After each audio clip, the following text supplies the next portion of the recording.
कोई दुनिया की ताकत भारत के हिंदू राष्ट्र और हिंदू संस्कृति विरासत को मिटा नहीं सका। बीएसएनएफ आप लोग करवाई। हम तो एक लाइन में कहे ना कि सब चीज़ों का अध्ययन सरकार करती है। जो लगता है कि एआईपीसी की धारा सीआरपीसी की धारा के विरुद्ध है तो सब संज्ञान स्वाभाविक हो जाता है। अब सवाल ये उठता है कि आप इस देश के अंदर में मांग करना लोकतांत्रिक अधिकार है। मांग आप कर सकते हैं, किसी चीज की मांग कर सकते हैं। दावा कर रहे हैं, मांग नहीं कर रहे। किसी की हिम्मत नहीं है जो इसको हिंदू राष्ट्र बनने से रोक दे। हिंदू राष्ट्र है, था और रहेगा। और मांग करना, अरे वो तो फजुल्ला को रोजगार की बात थोड़ी करेंगे वो। और ये लोग जो हिंदू जाप कर रहे हैं ये सच्चे हितैषी नहीं है, ये सनातन धर्म के दुश्मन हैं। सनातन कर्तव्यों से अलग राय थोप कर करके सनातन के मूल भावना को ये भटकाने की कोशिश कर रहे हैं। कोई भी गैर कानूनी काम करने वाले को शासन नहीं बख्शती है, चाहे आम आदमी हो। जा रहा है कि आप पर आरोप लग रहा है कि आप बाबा पर राजनीति कर रहे हैं, कि हिंदू राष्ट्रीय बात करते हैं। अगर ये राजनीति नहीं है तो बीएसएनएफ पर कार्रवाई क्यों नहीं? धीरेन्द्र शास्त्री बिहार आ रहे हैं, लेकिन कुछ लोग और सरकार के 2 मंत्री जो हैं उनका विरोध कर रहे हैं। विरोध का कारण ये है कि बाबा जो है हिंदू राष्ट्र की बात करते हैं, और इनका जो लोग विरोध कर रहे हैं इनका दावा है कि अगर बाबा बिहार में आकर के हिंदू राष्ट्र की बात करेंगे तो उन पर कार्रवाई होगी। लेकिन सवाल ये है कि विजय सिन्हा का एक वीडियो आया है जिसमें खुल करके बोल रहे हैं कि बिहार हिंदुस्तान हिंदू राष्ट्र था, है और रहेगा।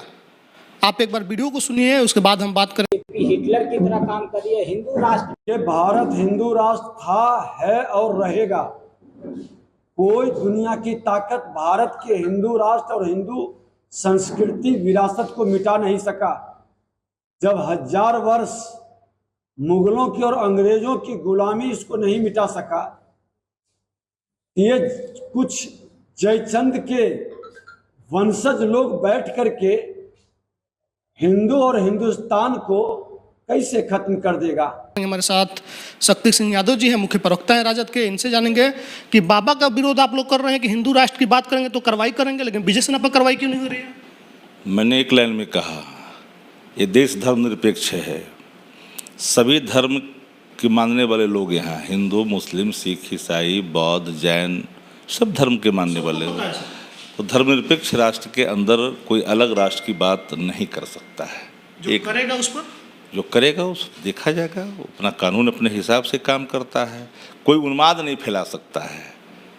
और ये लोग जो हिंदू जाप कर रहे हैं ये सच्चे हितैषी नहीं है, ये सनातन धर्म के दुश्मन हैं। दुश्मन है कि सनातन के रक्षक है। सुन लीजिए, सुनिए ना, सनातन कर्तव्यों से अलग राय थोप कर करके सनातन के मूल भावना को ये भटकाने की कोशिश कर रहे हैं। ये सनातनी फासिस्ट और इस्लाम तब है जब संविधान है। अगर कोई संविधान के खिलाफ बोले तो उस पर कार्रवाई कब? कहा कि सभी धर्मों का आदर है। कोई संविधान के खिलाफ बात करेगा तो गैर संवैधानिक बात होगी। गैर संवैधानिक बात होगी तो इन चीज़ों के संज्ञान सरकार लेती है। अब सवाल ये उठता है कि आप इस देश के अंदर में मांग करना लोकतांत्रिक अधिकार है। मांग आप कर सकते हैं, किसी चीज की मांग कर सकते हैं। दावा कर रहे हैं, मांग नहीं कर रहे। किसी की हिम्मत नहीं है जो इसको हिंदू राष्ट्र बनने से रोक दे। हिंदू राष्ट्र है, था और रहेगा। और मांग करना, अरे वो तो फजुल्ला को रोजगार की बात थोड़ी करेंगे वो तो उन्माद की बात करेंगे। क्या करेंगे वो ठीक है, लेकिन आपने संविधान की रक्षा के लिए लोगों से वोट लिया। आपने खुल करके कहा कि संविधान खतरे में है, हमको जिताइए, हम संविधान की रक्षा करेंगे। कई बयान है तेजस्वी यादव के ऐसे मंचों पर चुनाव के दौरान। लेकिन जब अगर कोई बोल रहा है तो उस पर कार्रवाई क्यों नहीं हो रही? क्या लग रहा है? सब चीजों की संज्ञान हो रही है। धैर्य रखिए, रहमन चुप भय बैठिए, देख दिरन के पीर। इंतजार करिए ना, सब कुछ समय पर सब कुछ हो जाएगा। धैर्य रखिए। हम कोई भी गैर कानूनी काम करने वाले को शासन नहीं बख्शती है, चाहे आम आदमी हो। जा रहा है कि आप पर आरोप लग रहा है कि आप बाबा पर राजनीति कर रहे हैं, कि हिंदू राष्ट्रीय बात करते हैं। अगर ये राजनीति नहीं है तो बीएसएनएफ सिन्हा पर कार्रवाई क्यों नहीं?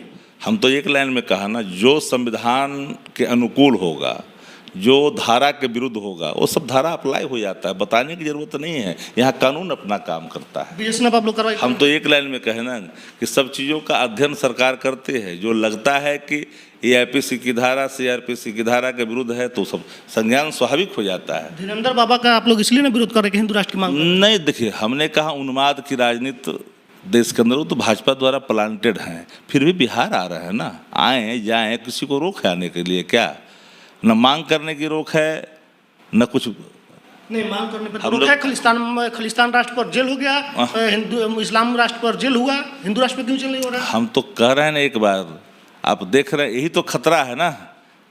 जब तक आपको देश में बैठे लोग जो संविधान की रक्षा के लिए जिम्मेदारी जिनको दी जाती है जनता के द्वारा, वो गैर संवैधानिक जब काम करते हैं, तो देश में बैठे हुकूमत को जब तक आप अपदस्थ नहीं करेंगे तब तक संविधान की रक्षा की बात नहीं कर सकते हैं। यहाँ कई तरह के लोग हैं, बताने की ज़रूरत नहीं है, कई संस्थाएं हैं जो खुल कर करके इन चीज़ों की वकालत करती है और एक्शन दिखाती है। इसलिए एक बात जान लीजिए, उसी को लेकर के तो लोग चिंतित हैं कि ये जो है देश की हुकूमत का दुरुपयोग कर रहा है, संस्थाओं का दुरुपयोग कर रहा है। एक सब बोल दीजिए कि कार्रवाई होगा या नहीं? हम तो एक लाइन में कहना कि जो भी विधि सम्मत होता है वही यहाँ काम होता है। गैर संवैधानिक गैर आचरण करेगा, सब गैर संवैधानिक आचरण तो अपना काम करेगा। चलिए, तो मेरे साथ राजद के मुख्य प्रवक्ता शक्ति सिंह यादव जी हैं। इनसे सवाल पूछा गया कि विजय सिन्हा ने टाल ठोक करके इस बात को कह दिया है कि हिंदू राष्ट्र था, है और रहेगा, लेकिन इनके जो पार्टी के मंत्री हैं, जो राजद के मंत्री हैं, सरकार में वो लोग मौजूद हैं, उन लोगों का दावा है कि धीरेंद्र शास्त्री जो बागेश्वर धाम के पीठासीन हैं, हिंदू राष्ट्र की मांग करते हैं और अगर आकर के बिहार में भी हिंदू राष्ट्र की मांग करेंगे तो उन पर कार्रवाई होगी। लेकिन सवाल अब ये पूछा जा रहा है कि बाबा पर क्या राजनीति हो रही है या फिर सही में जो हिंदू राष्ट्र की मांग करेगा उस पर कार्रवाई होगा। तो सबसे पहले कार्रवाई तो विजय सिन्हा पर होना चाहिए, क्योंकि उन्होंने खुले मन से मीडिया में बयान देकर कहा है कि हिंदू राष्ट्र है, हिंदू राष्ट्र था और रहेगा।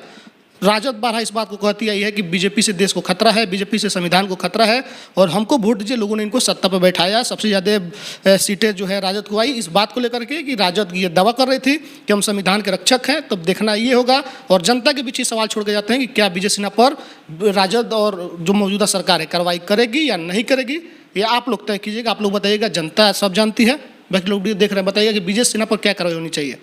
प्रतिक्रिया कमेंट बॉक्स में, फेसबुक से वीडियो शेयर कीजिए, यूट्यूब देखते हैं चैनल को सब्सक्राइब कीजिए। धन्यवाद।